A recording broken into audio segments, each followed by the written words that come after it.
Hello students, I am Mrs Swati Agarwal.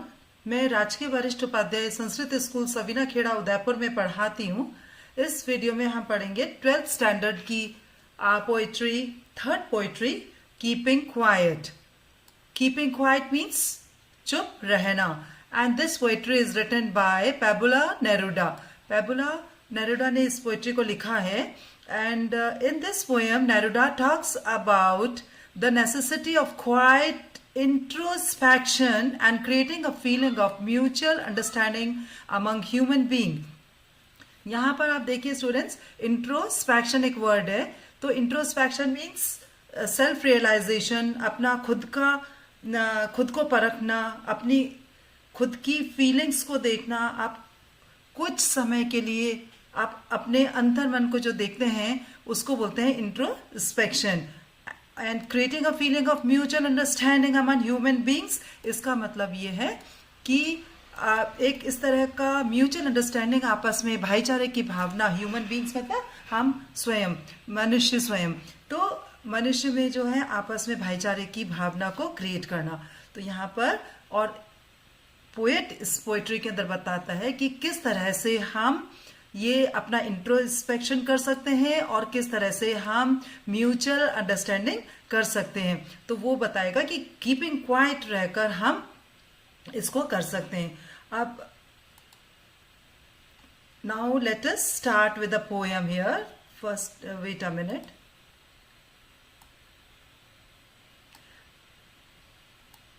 Now we will count to 12 and we will keep still. यहाँ पर poet क्या बोल रहे हैं? We will count to 12 means हम 12 तक गिनेंगे। कहाँ तक गिनेंगे? 12 तक गिनेंगे और हम स्टिल रहेंगे। स्टिल मीन्स क्वाइट, एकदम से इनएक्टिव रहेंगे। उसमें पोएट ये बताता है कि हम लोग क्या करते हैं कि सुबह से लेकर शाम तक काम करते रहते हैं, 24 घंटे काम करते हैं, पूरे साल, पूरी life we used to work, keep on working and working. तो हम पोएट ये बोलना चाह रहा है कि हम लोग 12 तक काउंट करेंगे और थोड़ी सी देर के लिए हम लोग स्टिल रहेंगे, इनएक्टिव रहेंगे। कुछ पलों के लिए हम निष्क्रिय हो जाएंगे, हम कुछ भी काम नहीं करेंगे, कुछ भी दिमाग नहीं चलाएंगे, हम अपने हाथ भी नहीं चलाएंगे। और हाथ नहीं चलाएंगे यानी कि कोई काम नहीं करेंगे। तो इससे नेचर को भी फायदा होगा और हम लोग क्वाइट रहेंगे। नाउ स्टूडेंट्स देखिए, यहाँ पर जो पोएट ने बोला है काउंट टू 12 मतलब 12 तक वो गिनती कर रहा है। तो इसके 2-3 मीनिंग हम ले सकते हैं कि आप देखिए, इसके जो पोएट्री का नाम है कीपिंग क्वाइट, इसके अंदर हम यदि काउंट करते हैं 1 2 3 4 5 6 7 8 9 10 11 and 12, that means there are 12 letters. तो पोएट का ये भी कहने का हो सकता है कि जब तक हम इन 12 लेटर्स को गिनिंग काउंट करेंगे तब तक हम इनएक्टिव रहें, मतलब पूरी दुनिया में कोई भी आवाज नहीं करे। दूसरा मीनिंग जो है पोएट ले सकता है वो ये है कि there are 12 months in a year, कि हम पूरे साल, हम पूरे 12 महीने हम काम करते रहते हैं, तो उसमें से हम कुछ पल शांति के निकाल लें। And the third thing is 12, जब घड़ी में जब 12 बजते हैं, एक के ऊपर एक सुई आ जाती है। ऐसे कहते हैं ना कि 12 बज रहे हैं, आप इस जगह से उस जगह तक मत जाओ। हर कोई नहीं मानता है, लेकिन कुछ लोग जो पुराने लोग होते हैं, कुछ बुजुर्ग लोग होते हैं, वो ये मानते हैं कि 12 बजे के टाइम आप एक जगह से दूसरी जगह क्रॉस मत हो, तो उस टाइम बिल्कुल इनएक्टिव रहो।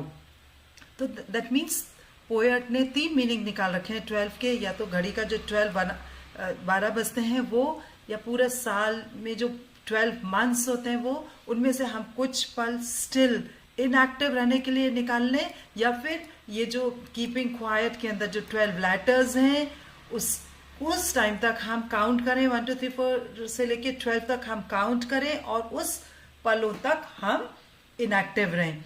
नाउ अब ये देखिए, आप इसके अंदर यहाँ पर जो पोएटिक डिवाइस है वी और विल, वी विल मीन्स ये भी वी डब्ल्यू से स्टार्ट हो रहा है, ये भी डब्ल्यू से स्टार्ट हो रहा है। तो यहाँ पर पोएटिक डिवाइस आ रहा है एलिट्रेशन। एलिट्रेशन मैंने आपको लास्ट पोएट्री के अंदर भी बताया था। Alliteration means when there are two consecutive words in consonant, when there are two consecutive consonants, then it is alliteration. यहाँ पर देखिए कि V में W है और इधर भी W है और consonant है ये, क्योंकि vowels नहीं है. This is not a vowel, W is not a vowel. The letters which are other than vowels are consonant.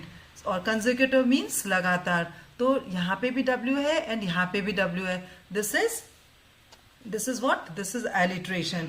तो यहाँ पर पोएट के अंदर, पोएट ने इसके अंदर alliteration पोएटिक डिवाइस को यूज किया है. नाउ देखिए, अब मैं आपको एक चीज और बताना चाहूंगी कि वीवल और वीवल ये दोनों यहाँ पर इसको रिपीट भी किया है. तो this is also repetition also. Now let us go ahead. For once on the face of the earth, let us not speak in any language. Let us stop for 1 second and not move our arms so much. यहाँ पर poet क्या कहता है कि हम धरती के ऊपर हैं. फेस मतलब उसका मुखड़ा नहीं, धरती के ऊपर, हम धरती के ऊपर हैं. और let us not speak any language, हम कोई भी लैंग्वेज स्पीक नहीं करेंगे. थोड़ी सी देर के लिए हम कोई भी लैंग्वेज स्पीक नहीं करेंगे. इससे क्या होगा कि पूरे दुनिया में शांति रहेगी. Let us stop for a second, हमको 1 सेकेंड के लिए हम लोग रुक जाएंगे. 1 सेकेंड के लिए भी हम यदि रुक गए तो इससे क्या होगा कि पूरे धरती पर, just wait a minute, there is something wrong in it. Anyway, for once on the face of the earth, let us not speak in any language. Let us stop for 1 second and not move our arms. Poet इसके अंदर यही कह रहा है कि हम अब कुछ समय के लिए बिल्कुल से चुप हो जाएंगे. धरती के ऊपर हम एक भी लैंग्वेज नहीं बोलेंगे. जब हम एक भी लैंग्वेज नहीं बोलेंगे तो इससे क्या होगा कि, क्योंकि लैंग्वेज जो एक ऐसी चीज़ है कि हम लोगों को डिवाइड करती है.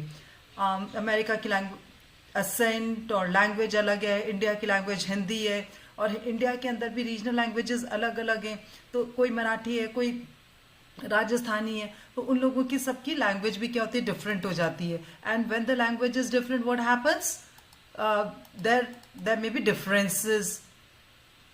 तो पोएट इसके अंदर कहता है कि यदि हम 1 सेकेंड के लिए रुक जाते हैं और हम अपने आर्म्स को भी मूव नहीं करते, ये जो आर्म्स को मूव नहीं करते मीन्स हम कोई भी काम नहीं करते हैं, तो अब हम लोग बिल्कुल चुप रहते हैं और इनएक्टिव रहते हैं.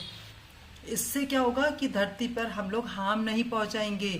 तो पोएट हम लोगों से अर्ज करता है कि हम धरती के ऊपर रहते हैं और बिल्कुल कभी कभी, और इसके लिए हमको क्या करना है, कोई भी लैंग्वेज कुछ पल के लिए नहीं बोलनी है. और जब हम कोई भी लैंग्वेज नहीं बोलेंगे तो 1 सेकेंड के लिए हम लोग चुप हो जाएंगे.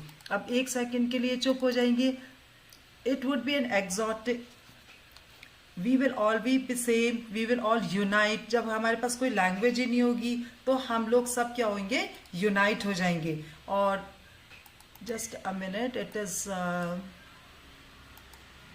let me remove this color. Okay, doesn't matter. तो जब हम अलग अलग लैंग्वेज के कारण क्या होता है, डिस्टिंग्विश हो जाते हैं, और 1 सेकेंड के लिए हम चुप रहेंगे तो फिर इससे क्या होगा कि सारे धरती के लोग एक हो जाएंगे, कोई काम भी नहीं करेंगे. यहाँ पर देखिए आप, पोएटिक डिवाइस है एनाफोरा. एनाफोरा में क्या होता है, जब 2 कंसेक्यूटिव लाइंस के अंदर, यहाँ पे देखिए आप, ये 2 कंसेक्यूटिव लाइंस हैं, लेट्स और लेट्स. यहाँ पर when 2 consecutive lines start with the same word, then it is anaphora. तो यहाँ पर पोएटिक डिवाइस कौन सी हो गई है, लेट्स और let's. Okay, it would be an exotic moment without rush, without engines. We would all be together in a sudden strangeness. Now the poet again says, what he says, कि एक exotic movement होगा. exotic movement का मतलब होता है unusual, strange, ऐसा movement जो unusual है, strange है, अब जो कभी possible ही नहीं हो सकता है. वो मोमेंट कौन सा होगा? विदाउट रश, कि लोग इधर उधर मूव नहीं करेंगे, without engines. Without engines means कि कोई गाड़ी नहीं चलाएगा, we would all be together. उस मोमेंट पे हम लोग सब एक साथ होंगे इन अ सडन स्ट्रेंजनेस, और एक अजीब सी अचानक सी शांति और अजनबीपना हम सब के अंदर आ जाएगा। लेकिन उस अजनबीपने में हम लोग बात नहीं करेंगे, लेकिन फिर भी हमारे में ब्रदरहुड की फीलिंग आ जाएगी। तो आप देखो कि एग्जॉटिक मीन्स अनयूजुअल। तो जब सब लोग इनएक्टिव होंगे, सब जने काम करना बंद कर देंगे, तो फिर कोई रश नहीं है, कोई इंजन नहीं है। तो हालांकि ऐसा कभी हो ही नहीं सकता, क्योंकि पूरे वर्ल्ड के अंदर आप एक साथ सबको बंद stop, you can not stop the activities of the whole world in a single moment. लेकिन ठीक है, कभी कोई कंडोलेंस करते हैं, उस टाइम फॉर 2 मिनट्स आप जहां पर हैं वहां पे आप चुप रह सकते हैं। या कभी टीचर ने कह दिया कि जस्ट पिन ड्रॉप साइलेंस, तो उस टाइम आप उस पर्टिकुलर एरिया के लोग जो है, स्टूडेंट्स हैं, वो चुप रह सकते हैं। पर it is very difficult and it is impossible, it is exotic that whole world remains silent for at least a single minute. लेकिन फिर भी पोएट ये कहता है कि यदि कभी ऐसा होगा तो एक अजीब से माहौल में हम सब लोग एक हो जाएंगे, और वो एक एग्जॉटिक मोमेंट होगा। नाउ देखिए, अब इसके अंदर हम जो पोएटिक डिवाइस देखेंगे कि यहाँ पर है रिपीटेशन है, विदाउट और विदाउट, ये दोनों वर्ड्स जो है रिपीट हो रहे हैं। और पोएट ने एम्फेसिस दिया है कि रश के बिना, भीड़ भाड़ के बिना और इंजन्स के बिना एक ऐसा मोमेंट आ सकता है। और इसके अंदर sudden and strangeness, sudden strangeness, again these 2 consecutive words are starting with same consonant letter S and S। तो यहां पर ये चीज क्या हो गई है?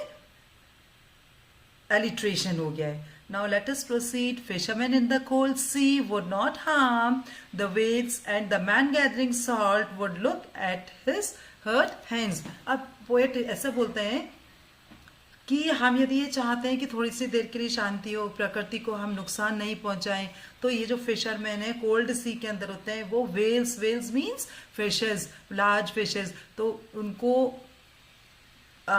मारे नहीं, उनको कोई हार्म नहीं पहुंचाएंगे, तो भी उस टाइम शांति रहेगी। और ये जो सॉल्ट गैदर करते हैं लोग, उनके हाथ जो है बिल्कुल खुरदरे हो जाते हैं, हर्ट हो जाते हैं। तो if the people stop gathering salt at least for a while, then they can see their hands, और उस टाइम उस पर्टिकुलर मोमेंट के अंदर उनके हाथ खराब नहीं होंगे। इसी तरह से उस पर्टिकुलर मोमेंट के अंदर वेल्स जो हैं वो मारी नहीं जाएंगी। यहाँ पर आप देखिए पोएटिक डिवाइस है his hurt hands, वो यहाँ पर alliteration है। Now let us proceed further. Those who prepare green wars with gas, wars with fire, victory with no survivors, would put on clean clothes and walk about with their brothers in the shade doing nothing। इसमें जो देखिए green Wars का मतलब होता है deforestation, पेड़ों को काटना।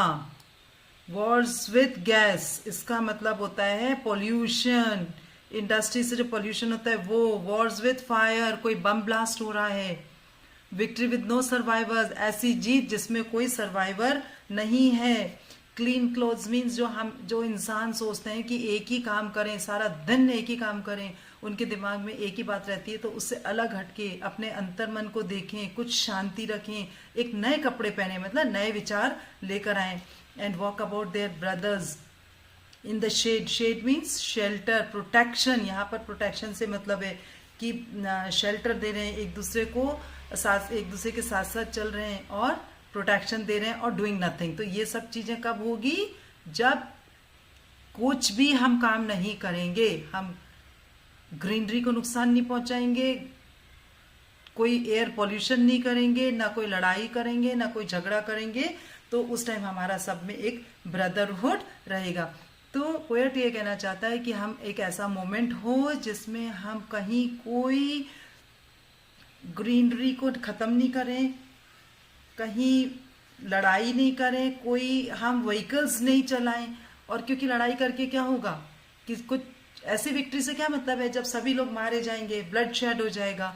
तो पोएट हम लोगों से कहते हैं कि एक दूसरे को शेल्टर दो, कुछ भी मत करो थोड़ी देर के लिए, इनएक्टिव रहो। इससे हमारी जो धरती है वो भी अच्छी रहेगी। यहाँ पर देखिए वॉर, यहाँ पे वॉर और वॉर, तो यहाँ पे क्या है, रेपिटेशन है। इसके बाद यहाँ पर सिंबॉलिज्म है। When we use a word to denote another meaning, जब हम किसी शब्द को कोई दूसरे मीनिंग के लिए प्रयोग में लाते हैं तो हम उसको सिंबॉलिज्म कहते हैं। तो यहाँ पे पर्सोनिफिकेशन नहीं है, यहाँ पर सिंबॉलिज्म है। तो green war reflect to nature means हम नेचर को हार्म पहुंचाते हैं। वॉर्स विद गैस यानी कि पॉल्यूशन करते हैं इंडस्ट्रीज से। वॉर्स विद फायर यानी कि लड़ाइयाँ करते हैं, बम विस्फोट करते हैं। तो यहाँ पर एक्सप्लोजिव्स यूज होते हैं। क्लीन क्लोथ्स का मतलब होता है कि नई सोच करते हैं। और शेड मीन्स प्रोटेक्शन। तो हम लोग ब्रदरहुड करें, एक दूसरे को हेल्प करेंगे। जब हम कुछ भी काम नहीं करेंगे और क्वाइट रहेंगे। यहाँ पे देखिए एक एलिट्रेशन भी है, clean clothes. Clean clothes C और C, this is alliteration. Now next thing is, now let us proceed further. What I want should not be confused with totally inactivity. Poet यहाँ पे क्या कहता है कि मैं कंफ्यूज नहीं करने देता हूं आप लोगों को कि आप में ये, I don't want you all to be inactive. मतलब मैं नहीं चाहता कि आप लोग हमेशा से इनएक्टिव रहो, कोई भी काम मत करो, आलसी बन जाओ। क्यों? क्योंकि life is what is it about. Life तो क्या है, जीने का नाम लाइफ है। आप कुछ काम करेंगे वही लाइफ है, खाली पड़े रहेंगे कोई काम नहीं करेंगे तो that is not a life. तो पोएट कह रहा है कि मैं ये नहीं कह रहा कि आप टोटल इनएक्टिविटी रखो। लाइफ का मतलब जीना होता है, मीन्स आपको काम तो करना है, लेकिन आपको नेचर को 24 आवर्स, पूरे साल, पूरी जिंदगी नुकसान नहीं पहुंचाना है। I want no truck with death. No truck with death means refuse to tolerate. No truck, वो कोई डेथ से कोई भी समझौता नहीं करना चाहता। Life is what it is about. I want no truck with death. Poet ये कहता है कि मैं नहीं चाहता कि सभी लोग हमेशा के लिए इनएक्टिव रहें। कोई ऐसा नहीं है कि सब कोई काम नहीं करें, क्योंकि लाइफ तो वही है जो काम करते हैं। हमको डेथ से समझौता नहीं करना है, क्योंकि यदि हम काम नहीं करेंगे तो हमारी डेथ हो जाएगी। मतलब डेथ के समान है, मरे हुए के समान है। तो वो उनका यही कहना है, आपको एक्टिव तो रहना है, but for a while keep remain inactive. Now let us proceed further. If we were not single-minded about keeping our lives moving and for once could do nothing, perhaps a huge silence might interrupt this sadness of never understanding ourselves and of threatening ourselves with death. देखिए, if we were not so single-minded, single-minded means कि हमको रात दिन काम करना है, 24 घंटे काम करना है।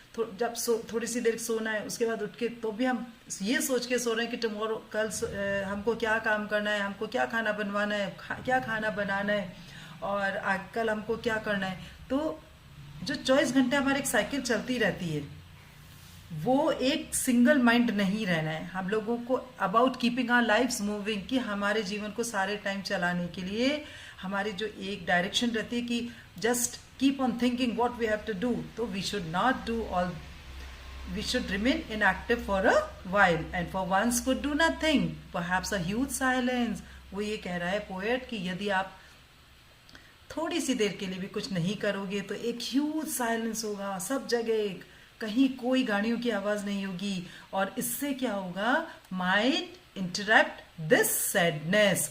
इससे क्या होगा, जो हमारी सैडनेस है, हमारी सैडनेस क्या है, ऑफ नेवर अंडरस्टैंडिंग आवरसेल्व्स, क्योंकि हम अपने आप को पहचान ही नहीं पाते हैं कि हम क्या चाहते हैं। हम सिर्फ काम करना and of threatening ourselves with death. और हम लोग अपने आप को ही, हम अपनी ही कब्र खोदते रहते हैं, हम सिर्फ काम करते हैं। तो ये जो सैडनेस है, और इस काम के लिए हमारे को दिमाग में सैडनेस रहती है कि दुखी रहते हैं कि हमको ये करना है वो करना है, तो पोएट ये कहता है कि इस तरह का सोच मत रखो, थोड़ी सी देर के लिए साइलेंस रखो, enjoy your life and keep quiet for a while. इससे क्या होगा, हम अपने आप को समझेंगे और end of threatening our self death, हम अपनी ही कब्र नहीं खोदेंगे, कब हम अपने मौत के रास्ते पे नहीं जाएंगे, बल्कि हमारे को एक एनर्जी वापस आएगी काम करने की। इसके अंदर वेट जस्ट सी, यहाँ पर हम देखेंगे पोएटिक डिवाइस है इसके अंदर। देखिए if we were, this is again alliteration, we and were दोनों W से स्टार्ट हो रहे हैं, और सो सिंगल माइंडेड, यहाँ पे SS से स्टार्ट हो रहा है, तो सो single minded, again this is alliteration here. Now let us proceed further students. Perhaps the earth can teach us as when everything seems dead and later proves to be alive। यहाँ पर देखिए poet ने बहुत ही अच्छी बात बताई है कि अर्थ को एक टीचर बताया है। अर्थ हमें सिखा सकती है, धरती हमारी माता है, ये हमको सिखाती है सहन करना। इसके ऊपर कितने मर्डर, कितने शव गिरते हैं, कितनी डेड बॉडीज होती है, कितना बाढ़ आती है, कितना वोल्केनो हो जाता है, फिर भी एक समय होता है जब अर्थ एकदम काम क्वाइट हो जाती है। तो हमको अर्थ से एक लेसन लेना चाहिए कि हमको थोड़ी सी देर के लिए काम क्वाइट रहना चाहिए। और इस अर्थ के नीचे as when everything seems dead the latter proves to be alive. देखिए लेटर मीन्स बाद वाला, and latter proves to be alive, not बाद वाला, लेटर मीन्स बाद में। तो यहाँ पर क्या होता है, पोएट ये बताना चाह रहा है कि अर्थ के नीचे जो बीज होते हैं, वो अपन ने बीज बोया, किसानों ने बीज बोया, तो कुछ टाइम तक वो इनएक्टिव रहते हैं, and when the time comes they come, the plant comes. तो इस तरह से हम लोगों को भी थोड़ी सी देर इनएक्टिव रहना चाहिए, और जब स्प्रिंग सीजन आता है तब पतझड़ में तो सब कुछ खत्म हो जाता है और स्प्रिंग सीजन के अंदर वापस से ग्रीनरी हो जाती है। तो इसी तरह से poet wants to gives us a message that we should also remain inactive for a while so that we can regain energy and later proves to be alive। इससे हम लोग ये पता पड़ता है कि we are alive, हम active हैं, अलाइव हैं। Now the last lines are now I will count। यहाँ पे देखिए अर्थ को पर्सोनिफिकेशन किया है, पर्सोनिफिकेशन में ह्यूमन क्वालिटी दी है, उससे हमको लेसन मिलता है। अर्थ को ह्यूमन क्वालिटी से रिलेट किया है, जैसे एक टीचर हमको लेसन्स हमको पढ़ाता है, इसी तरह से अर्थ भी हमको एक मैसेज देती है कि कुछ समय के लिए हमको इनएक्टिव रहना चाहिए। We should remain inactive so that we can regain energy. Now the last lines are now I will count up to 12 and you keep quiet, I will go. यहाँ पे now the poet is saying कि I will count up to 12। I will means poet कह रहा है, and you means readers, we all. तो poet कह रहा है कि मैं अब 12 तक गिनता हूँ और आप सब क्वाइट रहो, चुप रहो, और मैं चला जाता हूँ। यहाँ पर देखिए जो स्टार्टिंग है इसके अंदर there is a little bit controversy also that now we will count to 12 and we will all keep still, कि इट इज़ नॉट पॉसिबल कि आप गिन भी रहे हो, काउंट भी कर रहे हो और स्टिल भी रह रहे हो। यदि आप मन में भी काउंट कर रहे हो तो भी इससे क्या होगा कि आपने मन में काउंट किया, तब भी क्या होगा, एटलीस्ट आपका मन में वापस से दिमाग में विचार चल रहे हैं, तो आप कैसे स्टिल रह सकते हैं। फिर भी poet just want to give a message that stay still, calm, quiet, without any action for a while so that we may not harm to our earth. Now let us see some question and answers of this chapter. What will counting up to 12 and keeping still help us achieve? Achieve मतलब हम क्या gain कर सकते हैं। 12 तक गिनने से हमको और चुप रहने से, कीपिंग स्टिल, चुप रहने से हम क्या अचीव कर सकते हैं। तो यहाँ पर पोएट ने यही बताया, हम बहुत कुछ सबसे बड़ी चीज़ तो ये कि हम अर्थ को हार्म नहीं करेंगे और हम अपनी एनर्जी रीगेन करेंगे. It will help us to start our activities in a better way. It would also help in creating a feeling of mutual understanding among each other. Brotherhood का आएगा, म्यूचुअल अंडरस्टैंडिंग आएगा. Students एक बात आप ध्यान रखिएगा, कोई भी क्वेश्चन आंसर्स होते हैं, आप फर्स्ट ऑफ ऑल आप क्वेश्चन का मतलब समझिए, उसके जो वर्ड्स हैं उसका मीनिंग आपको आना चाहिए, and then for the answer just you must know the important words, then you can write in your own words. Like इसके अंदर आपको क्या क्या पता है. एक तो इससे क्या अचीव होगा, म्यूचुअल अंडरस्टैंडिंग अचीव होगी, हम लोग अपनी एक्टिविटीज को बेटर वे में कर सकते हैं. तो आपको कोई रटने की जरूरत नहीं है क्वेश्चन आंसर्स को, जस्ट समझिए, क्वेश्चन को समझिए, उसके हार्ड वर्ड्स को समझिए, और उसके जो आंसर्स हैं उसके वर्ड्स जो इंपॉर्टेंट हैं उनको आप मेमोराइज कर लीजिए और फिर उनको अपने आप लिखिए. Now the next question is, do you think the poet advocates total inactivity and death? क्या पोएट टोटल इनएक्टिविटी और डेथ को प्रेफर करता है? क्या वो ये कहता है कि कंप्लीट इनएक्टिव हो जाओ और डेथ मतलब मरे हुए के समान हो जाओ? क्या ऐसा पोएट चाहता है? No. The poet does not advocates total inactivity and death. He says that what he wants should not be confused with total inactivity. आप वो कहता है कि टोटल इनएक्टिविटी से कंफ्यूज मत हो, वो कुछ पलों के लिए आप इनएक्टिव रहो जिससे कि हम अपनी एनर्जी को रीगेन कर सकें. He very well knows that life is what it is about. Life तो लाइफ है, एक्टिव तो रहना ही है. We have to remain active. But he just says that for a while we should remain inactive. Not total inactivity, but for a while we should remain inactive. Now the next question is, what is the sadness? दुख जो होता है, that the poet refers in the poem. He refers that human beings become single-minded about keeping their lives moving. उनका एक ही, इसके अंदर आप word याद रख लीजिए, सिंगल माइंडेड. ह्यूमन बींग्स क्या हैं?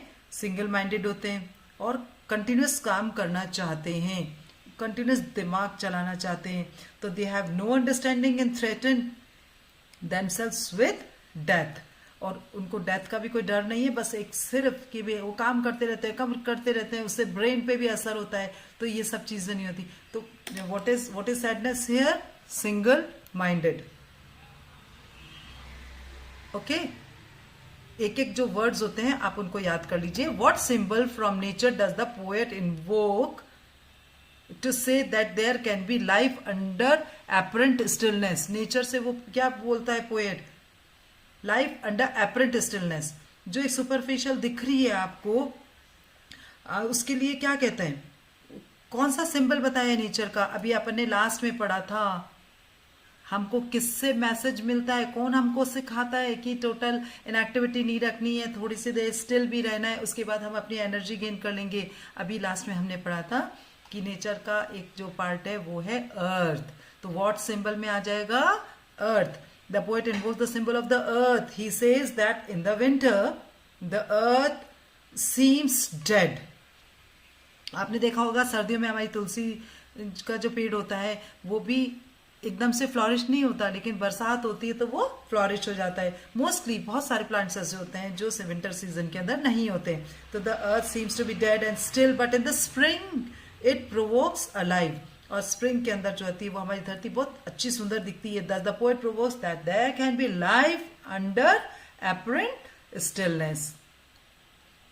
नाउ आई होप स्टूडेंट्स आप लोगों को ये पोएट्री समझ में आ गई होगी. आपको कैसी लगी? Please write it in the comment box. If you have suggestion also, then also you can write it in the comment box. Thank you.